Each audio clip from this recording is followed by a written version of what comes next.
इस भाग को समझने के लिए इसके पहले के भाग को जरूर सुने। चैप्टर 5 थप्पड़ एंड किस। अब आगे। कोई नहीं है सिया, तू ऐसे ही डर रही है। बस हवा था और कुछ नहीं, हवा के कारण विंडो खुल गया है, सिया ने खुद को समझाते हुए कहा और फिर वापस से बेड पर लेट गई। थोड़ी देर बाद उसकी आंखें लग गई। उसी समय बाहर एक जोर की बिजली चमकी। बिजली चमकने से उसकी रोशनी विंडो से होते हुए रूम तक आई। उस हल्की रोशनी में एक कोने पर कोई एक शख्स खड़ा था, जिसके चेहरे पर एक शातिर मुस्कान थी। अगली सुबह उठकर सिया जल्दी से फ्रेश होने के लिए वॉशरूम जाती है। थोड़ी ही देर में वह वॉशरूम से बाहर आती है, फिर अपने कपड़े लेकर तैयार होती है। आज उसने व्हाइट कलर की कुर्ती पर ब्लू कलर का जीन्स पहना हुआ था। अपने कुछ बालों को उसने क्लिप से पीछे कर रखा था और बाकी के बालों को खुला छोड़ रखा था। हल्का काजल अपने आंखों में लगाए हुए थी और होठों पर हल्की पिंक कलर की लिपस्टिक। इसमें सिया बहुत ही खूबसूरत दिखाई दे रही थी। फिर वह मेश में जाकर नाश्ता करती है और रूम में वापस आकर अपनी बुक्स लेकर कॉलेज के लिए निकल जाती है। Saint Louis college. आज उसका कॉलेज में पहला दिन था। वह कॉलेज बहुत ही खूबसूरत था। सिया बहुत खुश थी। कॉलेज में पहुंचकर उसे ऐसा लग रहा था कि मानो वह अपनी मंजिल की तरफ अपना पहला कदम बढ़ा रही हो। जैसे जैसे वह कॉलेज में चलती जाती, उसके मन में एक अलग ही खुशी उभरती जाती और उसके चेहरे की चमक भी बढ़ती जाती। अभी वह कॉलेज की खूबसूरती को देखते हुए आगे चली जा रही थी कि तभी अचानक एक लड़की, जो कि दिखने में पतली दुबली सी सिंपल ब्लू कलर का सूट पहन रखा था, वह धीरे से चलकर सिया के पास आए और उसके गाल पर एक थप्पड़ मारती है। सिया तो बस अचानक ऐसे किसी लड़की के थप्पड़ मारने से हैरान रह जाती है और उस लड़की की तरफ अपनी आंखें बड़ी करके देखती ही रह जाती है। सामने खड़ी लड़की सिया की तरफ देखकर धीरे से बोली, सॉरी, प्लीज बुरा मत मानना, वो असल में कुछ लोग मेरे साथ रैगिंग कर रहे हैं। ये कहकर वह लड़की सामने की तरफ अपने हाथों से इशारा करती हुए सिया से धीरे से बोली। सिया सामने देखी तो वहां पर कुछ लड़कियां खड़ी थी जो कि उन दोनों को देखकर मुस्कुरा रही थी। उन लड़कियों में एक निशा खन्ना थी, जिसे अपने बाप के पैसे और खुद की खूबसूरती पर कुछ ज्यादा ही घमंड था। इस कारण वह ऐसे ही सभी लड़कियों को तंग किया करती थी। वो सब पर अपना राज चलाती थी। सिया उन सब को एक नज़र देखी, फिर सामने खड़ी लड़की की तरफ देखकर हल्का सा मुस्कुराती है। कोई बात नहीं, ये सब होता रहता है। सिया शांत भाव से उस लड़की की तरफ देखते हुए बोली, क्या तुम नाराज नहीं हो मेरे ऐसा करने पर? सिया की बात सुनकर वह लड़की तुरंत सिया की तरह देखकर उससे आश्चर्य से बोली, नहीं, मुझे पता है तुमने ये सब जानबूझकर नहीं किया है, तो फिर किस बात की तुमसे नाराजगी? सिया ने उस लड़की की तरफ देखकर बहुत ही शांत भाव से कहा। फिर वह लड़की भी सिया की तरफ देखकर मुस्कुराने लगी। हेलो, मेरा नाम नेहा है और मेरा आज इस कॉलेज में फर्स्ट डे है। वह लड़की यानी कि नेहा सिया की तरफ अपना हाथ बढ़ाते हुए उससे बोली, हेलो, मेरा नाम सिया है और मेरा भी आज का इस कॉलेज में फर्स्ट डे ही है। सिया भी नेहा से हाथ मिलाकर बोली। फिर दोनों ही एक साथ मुस्कुराने लगी और साथ में अपने क्लास की तरफ में चली जाती है। एक बहन जी को दूसरी बहन जी मिल गई। चलो गर्ल्स, हम सब क्लास में चलते हैं, निशा ने अपने पास खड़ी सभी लड़कियों की तरफ देखकर कहा, जिससे सभी लड़कियां तेज तेज से हंसने लगी और फिर क्लासरूम की तरफ चली गई। इधर क्लासरूम में अभी टीचर नहीं आए थे, इस कारण सभी लड़के लड़कियां एक साथ बैठकर बातें कर रहे थे। तभी निशा अपने चमचियों के साथ क्लासरूम में आई तो सारे लड़के उसे देखकर आहें भरने लगे। निशा ब्लैक कलर का शॉर्ट ड्रेस पहन रखा था। उसका आगे का गला बहुत डीप था, जिससे उसका क्लीवेज साफ दिखाई दे रहा था। निशा एटीट्यूड में सीधे कॉर्नर वाली सीट पर जाकर बैठ गई और उसकी चमचियां आकर पीछे वाली सीट पर बैठ गई। कुछ देर में सिया और नेहा एक साथ क्लास में एंटर करती हैं, तब सारी लड़कियां उन्हें अजीब नज़रों से देखने लगती हैं। वही लड़के सिया की खूबसूरती को ही देख रहे थे। सिया सिंपल लुक में भी गजब लग रही थी। सिया और नेहा सबको इग्नोर कर एक साथ सामने वाली सीट पर जाकर बैठ गई। फिर वो दोनों आपस में बातें करने लगती हैं। उसी समय क्लासरूम के बाहर की तरफ कुछ लड़कियों के तेज से शोर करने की आवाज़ें आती हैं। जब क्लास में बैठी सभी लड़कियों ने बाहर देखा तो वहाँ एक लड़का, जो कि लंबी चौड़ी पर्सनैलिटी, गोरा रंग, काले लंबे बाल, काली गहरी आंखें, पतले होठ, ऐसा जिसे देखकर कॉलेज की सारी लड़कियां उस पर फिदा होने को तैयार थी। सभी लड़कियां उसके पास जाने के लिए बेकरार थी और उसकी एक नज़रों को खुद की तरफ आने के लिए बेताब। वह लड़का सभी लड़कियों को इग्नोर कर क्लासरूम की तरफ बढ़ा और सीधे क्लास में आया। क्लास में बैठी सारी लड़कियां बस एक तक उसे ही निहारने लगी और सभी उसे देखकर पागल सी हो गई थी। वहीं सिया और नेहा दोनों आपस में बातें करने में लगी थी। उन्हें तो मानो किसी से कोई फर्क ही नहीं पड़ रहा हो। वह लड़का एक नज़र सामने बैठी सिया की तरफ देखा, फिर निशा के हाथ हिलाकर बुलाने पर वह उसके पास वाली सीट पर जाकर बैठ गया। उस लड़के की नज़र बार बार आगे की सीट पर बैठी सिया पर ही जाकर ठहर जाता। वही सिया इन सब से अनजान नेहा की बातों को ही सुन रही थी, पर ना जाने क्यों उसे अपने दिल में एक तेज हलचल सा महसूस हो रहा था, जिसे वो समझ नहीं पा रही थी। थोड़ी ही देर में टीचर क्लास में एंटर करते हैं। सभी स्टूडेंट्स उन्हें गुड मॉर्निंग विश करते हैं। फिर टीचर सबसे पहले सबको अपना इंट्रोडक्शन देते हैं और फिर एक एक बच्चों से उनका इंट्रोडक्शन देने के लिए कहते हैं। जब सिया खड़ी होकर अपना इंट्रोडक्शन देती है तो उसकी मधुर आवाज़ ऐसी थी मानो सभी लड़कों के कानों में कोई शहद घोल रहे हो। टीचर को भी सिया का स्वभाव बहुत ही अच्छा लगा। सिया ये वो बच्ची है जिसने इस एंट्रेंस एग्जाम में टॉप किया है और इस पूरे कॉलेज में एक यही लड़की है जो कि फुल स्कॉलरशिप में यहाँ पर एडमिशन पाया है। पूरे कॉलेज को और हम सबको इस पर गर्व है।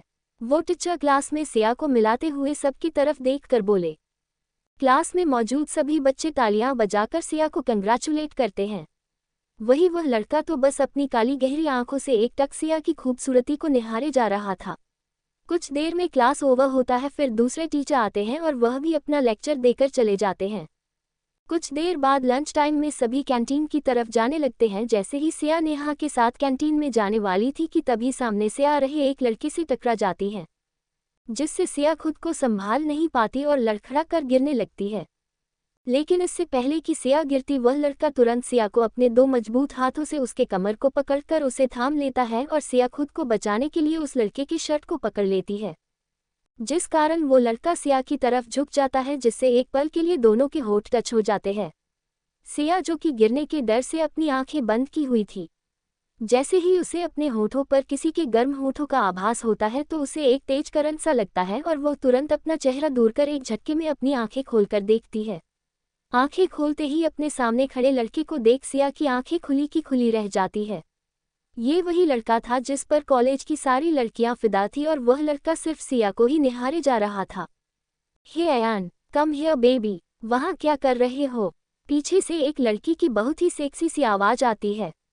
वह लड़का जो सिया को पकड़े हुए खड़ा था, उस आवाज़ को सुनकर उसकी तंद्रा टूटी और सिया भी तुरंत होश में आई। फिर जल्दी से खुद को उससे छुड़ाकर खड़ी हो गई। अभी भी दोनों एक दूसरे को ही देख रहे थे कि तभी वहां पर निशा मटकते हुए उस लड़के यानी कि अयान के पास आई। हे अयान बेबी, तुम यहाँ इस बहन जी के साथ क्या कर रहे हो? चलो ना, हम सभी कब से तुम्हारा वेट कर रहे हैं। निशा अयान के शर्ट के बटन के साथ खेलते हुए बहुत ही सेक्सी सी आवाज में बोली। अयान एक नज़र गुस्से से निशा की तरफ देखता है और फिर अपने लंबे लंबे कदमों को बढ़ाते हुए वहां से सीधे बाहर की तरफ चला जाता है। निशा गुस्से से सिया को घूरती है, फिर तुरंत अयान को आवाज देते हुए उसके पीछे चली जाती है। वही सिया अभी भी हैरानी से अयान जिस तरफ गया था उसी तरह ही देखे जा रही थी।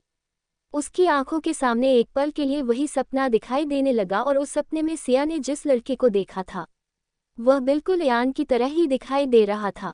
ये याद आते ही सिया बुरी तरह से कांप गई। उसे अभी भी अपने होठों पर अयान के होठों की गर्माहट महसूस हो रही थी। तभी कोई पीछे से आकर सिया के कंधे पर अपना एक हाथ रखा। अचानक ऐसे किसी के हाथ रखने से सिया बुरी तरह से घबरा गई। मिलते हैं नेक्स्ट पार्ट में। Bye bye. आप सभी को मेरी ये स्टोरी पसंद आ रही है तो जल्दी जल्दी से मेरे चैनल को सब्सक्राइब कर दें। चैप्टर 6, नजरें मत डालना। अब आगे। हे अयान बेबी, तुम यहाँ इस बहन जी के साथ क्या कर रहे हो? चलो ना, हम सभी कब से तुम्हारा वेट कर रहे हैं। अयान एक नज़र गुस्से से निशा की तरफ देखता है और फिर वहां से सीधे बाहर की तरफ चला जाता है। निशा गुस्से से सिया को घूरती है, फिर तुरंत अयान को आवाज देते हुए उसके पीछे चली जाती है। वही सिया अभी भी अयान जिस तरफ गया था उसी तरह ही देखे जा रही थी। उसकी आंखों के सामने वही सपना दिखाई देने लगा और उस सपने में जो लड़का था वह बिल्कुल अयान की तरह ही दिखाई देता था। ये याद आते ही सिया बुरी तरह से कांप गई। उसे अभी भी अपने होठों पर अयान के होठों की गर्माहट महसूस हो रही थी। तभी कोई पीछे से आकर सिया के कंधे पर अपना हाथ रखा। अचानक ऐसे किसी के हाथ रखने से सिया बुरी तरह से घबरा गई। सिया जब पीछे मुड़कर देखी तो वहां पर नेहा खड़ी थी। नेहा को देखते ही उसे थोड़ा राहत मिली। वो एक गहरी सांस लेकर नेहा की तरफ देखने लगी तो नेहा उससे बोली, सिया तुम यहाँ बाहर क्या कर रही हो? मैं कब से कैंटीन में तुम्हारा इंतजार कर रही हूँ, चलो अब कैंटीन चलते हैं। मुझे तो बहुत तेज से भूख लगी, चलो अंदर चलकर कुछ खाते हैं। ये कहते हुए नेहा सिया का हाथ पकड़कर उसे अपने साथ लेकर कैंटीन में चली जाती है। अरे बाबा, मैं चल रही हूँ। सिया नेहा की तरफ देखकर मुस्कुराती हुए उससे बोली। फिर दोनों साथ में कैंटीन के अंदर चली गई। वही उनके जाते ही अयान पीछे से बाहर आया। अभी उसकी आंखें सिर्फ सिया को ही देख रहे थे। उसके आंखों में आज एक अलग ही चमक थे, पर चेहरे पर उसके कोई भाव नहीं थे। सिया जिस तरफ गई थी उस तरफ देखते हुए ही अचानक आरव की उंगली उसके होठों पर चले गए, जिस पर अभी भी सिया के होठों का एहसास उसे महसूस हो रहा था। वह महसूस कर आरव के चेहरे पर हल्की सी मुस्कान आ गई, जो जल्द ही गायब भी हो गए। लंच ब्रेक के बाद जब सब लोग अपने अपने क्लासरूम में गए तो वहां पर कुछ सीनियर आए और सभी जूनियर की तरफ देखकर बोले, 2 दिन बाद तुम सबके लिए कॉलेज में फ्रेशर पार्टी है, तो सभी फ्रेशर को आना कंपलसरी है और बाकी डिटेल्स सभी को नोटिस बोर्ड पर मिल जाएगा। ये सुनकर सभी फ्रेशर खुशी से हुटिंग करने लगे। सभी फ्रेशर को खुशी से हुटिंग करते देख सभी सीनियर वहां से जाने लगे। तभी उन सभी सीनियर में से एक सीनियर की नज़र सिया पर टिक गई। वो सिया को बड़े ही गौर से देख रहा था। सिया की तरफ देखते हुए उस सीनियर की आंखों में एक अलग ही जुनून दिख रहा था। वो अपने जुनूनी आंखों से कुछ देर तक घूर रहा था। उसे घूरते ही अचानक उस सीनियर की आंखें चमक उठी। तभी एक लड़की आकर उस सीनियर के हाथों को पकड़ते हुए बड़े ही अदा के साथ बोली, कियान बेबी, चलो ना, तुम अभी तक यही हो, सब तुम्हारा इंतजार कर रहे हैं। ये कहकर वो लड़की लगभग खींचते हुए उस सीनियर लड़के यानी कियान को अपने साथ ले जाने लगती है। कियान को उस लड़की के इस तरह पकड़ने पर एक पल के लिए बहुत तेज गुस्सा आता है, पर जल्द ही वो अपने आंखों को बंद करके खुद के गुस्से को कंट्रोल कर उस लड़की की तरफ देखा। अभी कियान के होठों पर एक तिरछी मुस्कान आ गया। कियान अपने होठों पर एक तिरछी मुस्कान के साथ बोला, ओ डिम्पल बेबी, तुम चलो, मैं अभी आता हूँ। ये कह वो अपने हाथ के एक उंगली को डिम्पल के गाल पर घुमाया, जिससे डिम्पल मुस्कुराकर वहां से चली गई। उसे जाते देख कियान एक बार फिर से सिया की तरफ देखा, जो कि नेहा से हंसते हुए बातें कर रही थी। उसी समय कियान को खुद पर किसी की जलती हुई निगाहें महसूस हुई। उसी समय कियान सामने देखा तो अयान उसे अपनी जलती हुई निगाहों से घूर रहा था। अयान की आंखें इस वक्त बिल्कुल खूनी लाल हो गए थे। अयान को इस तरह देखकर कियान टेढ़ी स्माइल करता है और अपने होठों पर उंगली फिराते हुए सीटी बजाते हुए वहां से चला जाता है। वही अयान अपने हाथों की मुट्ठी कस लेता है, जिससे उसके हाथों की नीली नसें उभर आती हैं। कियान भूल कर भी उसकी तरफ अपनी नजरें मत डालना, वरना मुझसे बुरा कोई नहीं होगा। अयान गुस्से से अपने हाथों की मुट्ठी बनाए हुए अपने मन में खुद से बोला। नो चांस अयान, उस पर नजरें तो क्या, मैं तो उसे अपना बनाऊंगा। कियान एक टेढ़ी स्माइल के साथ अपने मन में बोला। इस तरह से दोनों अपने मन ही मन एक दूसरे से बातें कर रहे थे। कियान की बात सुनकर अयान को और भी ज्यादा गुस्सा आने लगता है। वो गुस्से तुरंत अपनी सीट से उठा और तेजी से क्लासरूम से बाहर निकल गया। वो इतनी स्पीड में वहां से गया कि कोई देख भी नहीं पाया।